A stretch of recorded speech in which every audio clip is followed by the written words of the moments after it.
Let us move now to the re-engineered work environment. So we're going to hear from Zia Paton, the partner from PwC, who is going to lead us into this discussion about the re-engineered work environment. This segment is sponsored by PwC. So again, we want to thank our sponsor, PwC, for its continued support. She is going to really explain a lot to us, and it comes in to our wonderful theme, envisioning the future, managing our reality. So Zia joined the PwC Trinidad and Tobago firm in 1996. She has over 23 years of experience. She's responsible for leading the local consulting practice in Trinidad, including the digital service offering. Her local consultancy practice is the largest in Trinidad and Tobago and with strong connections in their international PwC network. She combines local knowledge and experience with international subject matter experts to bring solutions and add value to her clients while ensuring clear local context.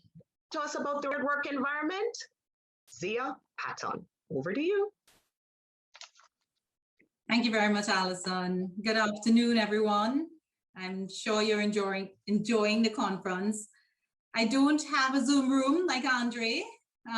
Welcome to my little home office. You'd probably recognize that I'm working from home and have been doing so since March last year, like many of you. So today, the re-engineered work environment. I'm going to share a presentation with you.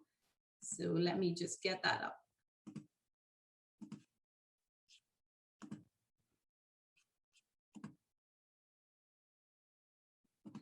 Now, there are many ways we could think about the re-engineered work environment.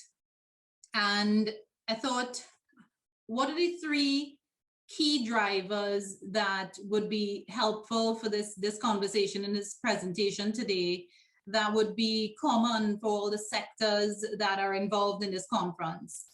And as we think about the re-engineered work environment, ESG, the future skills, and digital all come to mind. You would have heard many presentations from others throughout the conference, and this continues along that theme. But how are these three drivers impacting the way that we change our work environment and adapt to this new normal? So ESG, environment, social, governance. The ESG revolution is here. You would have heard it previously as well. And it really is underpinned by the fact that societal needs and business opportunities are coming together. They're coming together in a way that they need to be factored into our business strategy. They are forcing business transformation in a way that is driving performance and has to be captured in the way that we measure performance and how we report. So organizations are recognizing that we're not just reporting the basic financial information, of course. So your re-engineered work environment will consider all aspects of ESG, and finance professionals in particular need to start thinking about how you support the organization to enable the measurement and management of the ESG factors. And they currently are across carbon emissions, your workforce diversity, and supply chain sustainability. So when we think about environment, across the Caribbean and countries across the globe have signed on to the Paris Agreement to achieve net zero carbon emissions by 2030. We've all committed to decreasing our footprint and to putting measures in place to reduce carbon emissions. At PwC globally, we've made the same commitment to net zero by 2030. And what we find helpful are tools to help us to track carbon emissions and track the activities within our operations that are contributing to emissions and how we can offset that. While in the Caribbean, we don't yet have a legal framework in place that is enforcing measurement and reporting like other countries in Europe and elsewhere, it is likely to come. It is likely to be on the radar. Some organizations are already opting in the Caribbean to perform those measurements. So it's something that finance professionals must keep on their radar and must be ready to support the organization in tracking and measuring metrics. From a social environment, it's absolutely not foreign to any of us. The impact of the global social network, it's stronger than ever in the digital age, and the connectivity that we have and the implications for businesses are significant. Organizations require a strong social character that's reflected in the way that they do business and is also reflected in the public image that they have. It must be, in order for that to be authentic, it must be embedded in the way that you do business. It must be embedded in the way that you structure your processes and organize your people. The finance professionals must work with the organization to embody and reflect that strong character, to define what it is and ensure that it is one tone that the organization sets. It may require looking at different business models or different ways that you do things. And again, the finance professionals must be at the fore of how that's being accounted for as well. So re-engineering the work environment is being driven by social factors. From a governance perspective, finance and accounting professionals, you are absolutely no strangers to governance, and you thrive on the adherence to standards, rules, and regulations. And we see certain sectors, of course, having more rules and regulations than others. The ESG revolution right now is driving an even deeper requirement for strong governance. So that re-engineered work environment must have a North Star on governance.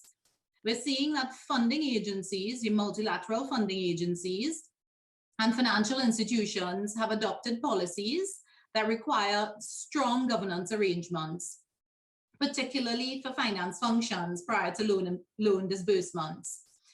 Financial institutions are offering greater incentives to organizations to drive improved ESG adoption. We're seeing certain limits on certain sectors that are not deemed environmentally friendly, for example. So finance professionals must inform and support business decisions that could impact funding arrangements.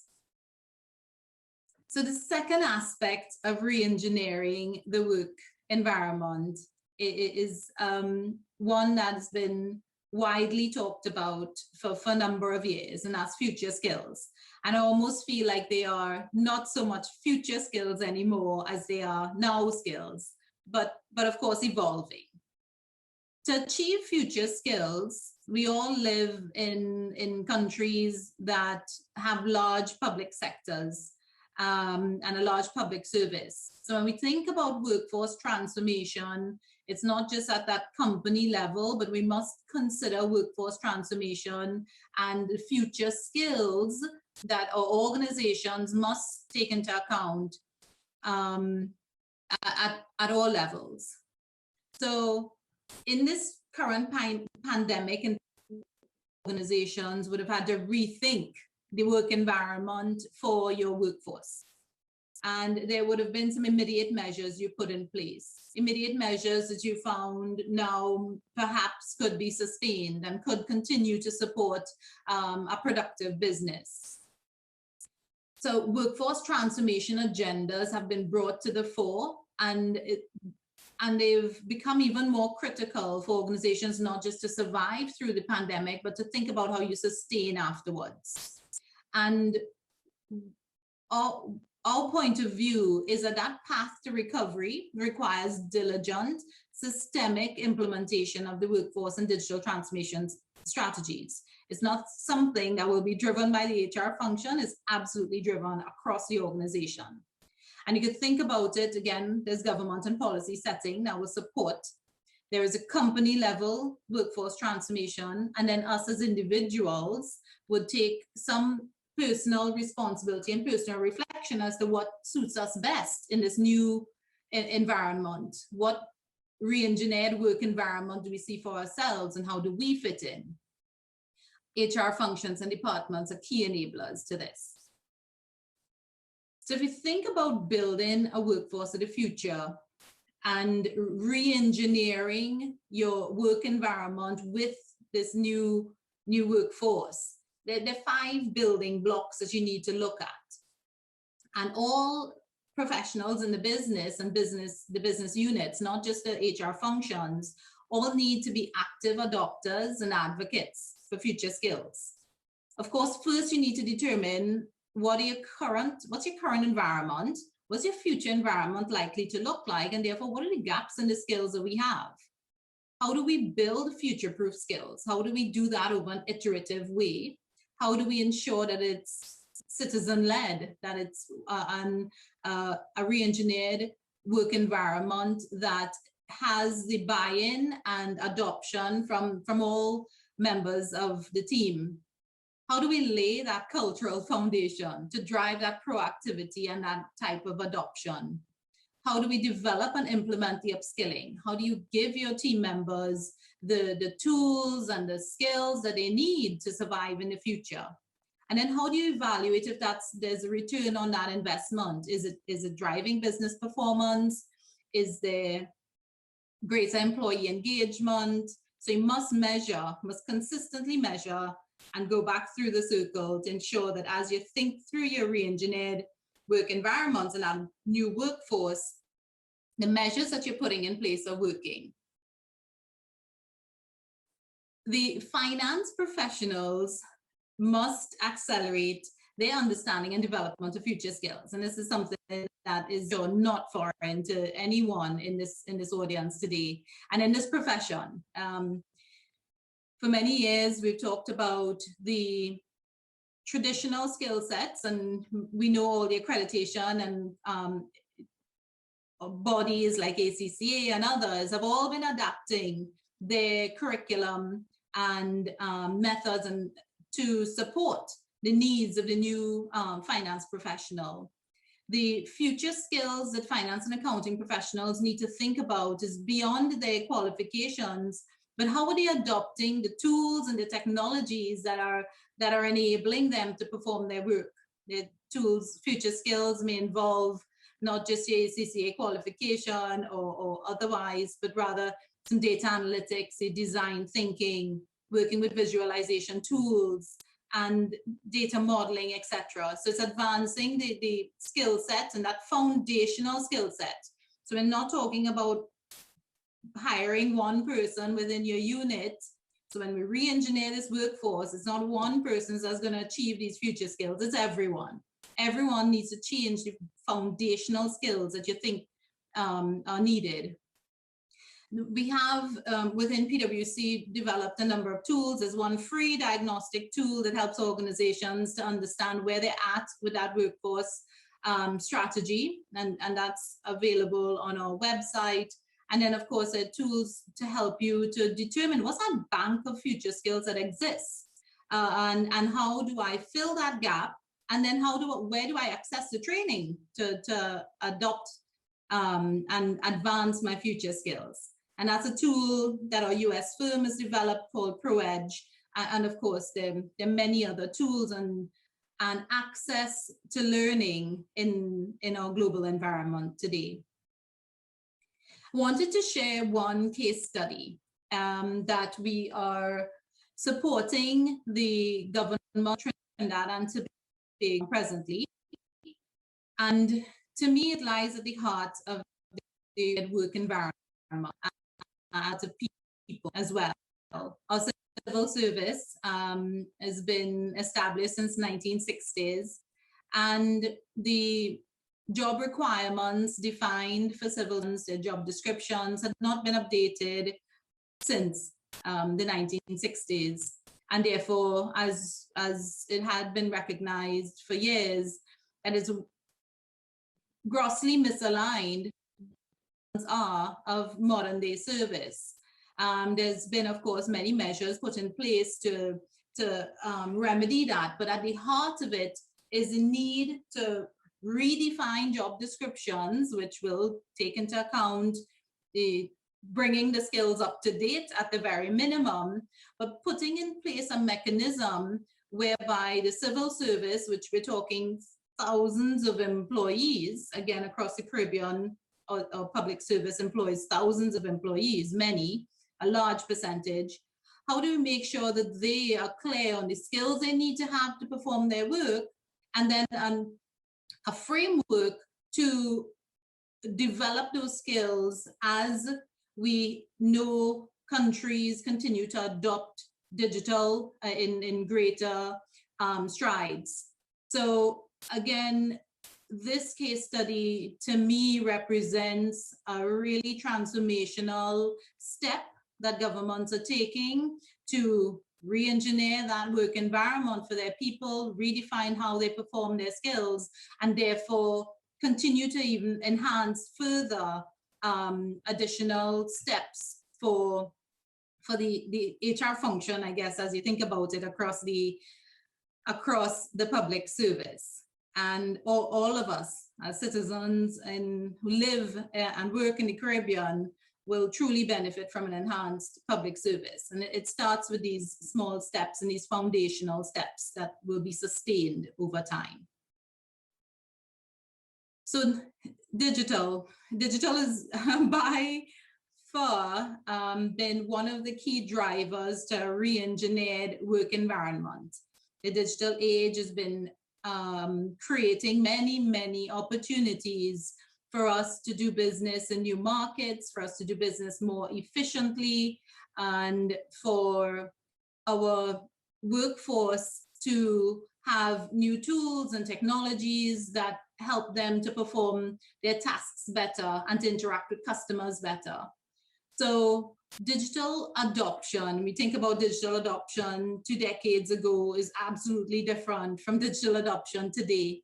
The pace at which new tools and technologies and ways of working is changing, we really need to have an environment where people are at the fore, because the technology is continuously changing. How do they adopt that? How do they use it? And to make sure that there's this mindset shift, right? So human interactions are changing and expectations and engagements changing, but how do you get in front of that and not be handed or told what that change, or have the work environment re-engineered while you look on, instead be an active part of it. We know that CFOs are actively adopting new technologies, and finance teams just have to be at the forefront of that. Their organizations are demanding greater insights and therefore more analytics. We're talking about, I know the prior sessions that spoke to the importance and benefits of cloud, talk about collaboration tools. How do the finance professionals use those tools and work together? Robotic process automation, widely spoken about in terms of some of the repetitive processes that exist, particularly in finance. So what I wanted to do as we move towards, and I'm checking, yes, my time, that I share a little bit of the PwC story just to connect what we have done to re-engineer our work environment. And while, yes, we are a multinational firm and therefore strategies are handed to us in our respective territories, the adoption of it, the ensuring that it's rolled out in a way that is tailored to our market and to our clients is something that the Caribbean teams need to take clear ownership of. So when you think about that re-engineered work environment, it's something that requires a lot of ownership and accountability. So in our environment, we talk about people and technology driven. We've invested significantly to upskill not just a few persons who are digitally focused, but the entire workforce. Every single person, all grades of staff, all departments have been exposed to new and enhanced tools and technologies that help them to perform their job better and to serve our clients better. And should they move on to another company, they would have been upskilled. They would be part of a society, and they would be just increased value to society in terms of the skills and the learning that they've had. So we see the investment as one that is a rich investment in people. We've continued to embrace the fact that this re-engineered work environment is one in which we are a global community and working together with other partners. So we've created and reinforced global alliances that we have with Oracle, SAP, Salesforce, many of these other large digital technology partners to drive adoption with our clients and support adoption for respective tools. We're driving our own proprietary digital tools because of our deep understanding of clients' needs. We're in a position to tailor and develop very tailored tools like ProEdge, the digital upskilling tool, and many others to help clients with solving their specific issues. And again, back to the point of the re-engineered environment involving a much deeper connection globally. We're ensuring that deepening of the connection across the globe and bringing the best of the world wherever you are in the world. So the re-engineered work environment is at PwC, again, is people focused. We're talking about a digital journey that leaves no one behind. And I'd really encourage every organization to adopt a similar mantra, in that if you at times think about digital as a project that someone else or a particular team is driving, others, their pace of adoption and them seeing themselves in it and understanding the personal change that it needs to have for them is too slow. And we're not at the point in the Caribbean anymore that we can move slowly. We all need to get on board, and we all need to be moving towards playing our role in digital adoption and redefining, re-engineering that environment so that it's better for all of us. So our journey's taken us across one where we've introduced tools, introduced technologies, and it's embedding it across the entire organization and rolling it out to our staff and them adopting it and rolling it out themselves as well. So in the Caribbean specifically, so that of course mentioned as a multinational strategy is handed down, but from a Caribbean perspective, it's absolutely adopted, and we've seen so much enthusiasm and so much energy throughout the organization in adopting these new methods that are helping them to do their jobs better. So when we think about a re-engineered environment, it requires constant reflection. It requires constant evolution. Our latest strategic agenda, for example, the new equation, and you'll hear more about it in months and weeks to come, is one that is, we say, people wired to find solutions, wired with the latest technology. So it acknowledges, again, people at the fore and technology. It's rooted in ESG. It's rooted in the fact that there are changes within our environment that we must constantly reflect on and adapt to. And all organizations, I imagine every single one of you, your organization has had to adapt, of course, throughout the pandemic. But you think even longer term, what are the messages that has given to you in redefining that the way you want to work and operate in the future? So your strategies must continuously adapt and change to take that into account. So my closing slide and closing appeal to you is, when you think about the re-engineered environment, work environment is here. It's here now. You can be a part of it. And where you hear about a project happening within your organization that maybe you don't know much about, then you want to be and move from just being an adopter to being an advocate. Move to not thinking about something that is to come, but it's here, and what role do you want to play in it? What part do you want to play in it? So the change is here, it's accelerating, be a part of it is really what my last message to you. I believe I'm to leave some time for Q&A if there are any. So I'm going to pause and stop presenting.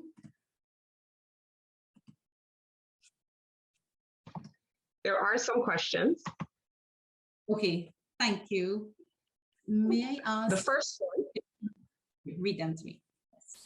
Right. As experienced accountants already in the field, what courses are offered to ensure we keep abreast of these technological changes?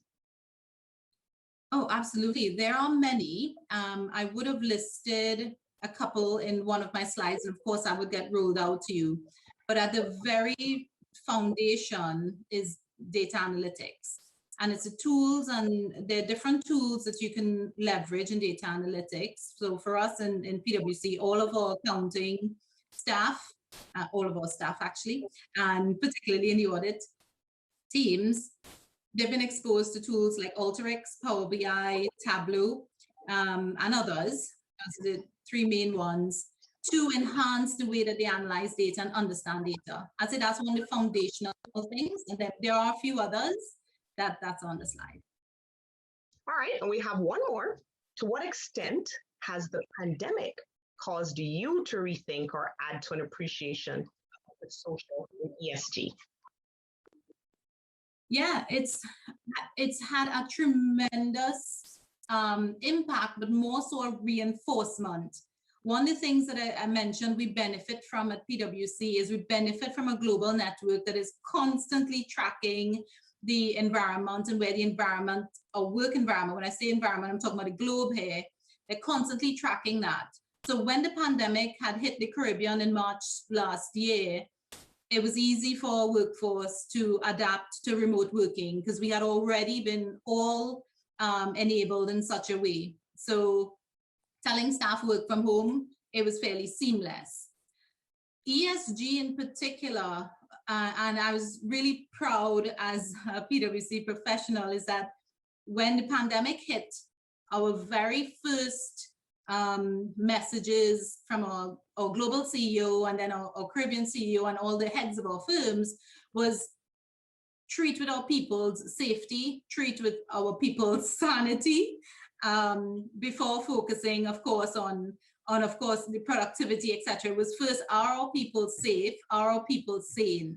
And I think taking such a social stance has augured really well. We've seen, you know, really high uptakes in people engagement. We've continued to see strong performance with our clients and engagement with our clients, because that it translated to our interactions with our clients, recognizing that this was an issue that was really affecting all of us from a social perspective, managing kids at home, working from home. And so it was taking that approach that I think has really made a big difference. And we had put some measures in place already that I think were paying off. So I have 1 minute to wrap up, and with any other questions? You mentioned there were just two. That was it. I think you did such an amazing job that you got 2 questions. Of course. Thank you so much. And, you know, thank you everyone for listening today. I hope I've inspired you to continue on your journey to develop your re-engineered work environment. And of course, I would be happy to engage with you further, to discuss your plans further, and to continue on this journey together. So thank you, everyone.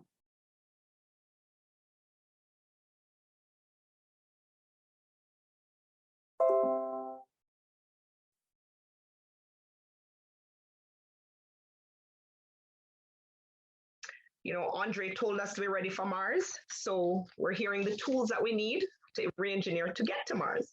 So thank you very much, Zia. And now we're going to move on to accessing global markets, positioning the region.